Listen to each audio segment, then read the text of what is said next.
बोलेला कागया टरिया सुनावेला खबरिया नु हो।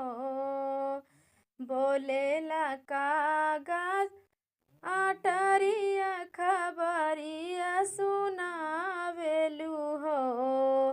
सखिया रामो जी के सावर सुरतिया मोहानी मुरतिया नु हो।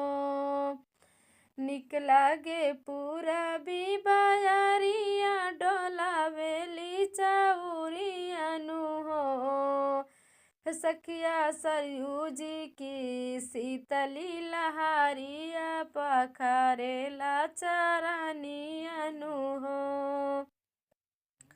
सखिया सरयू जी की शीतली लहरिया पखरेला चरनिया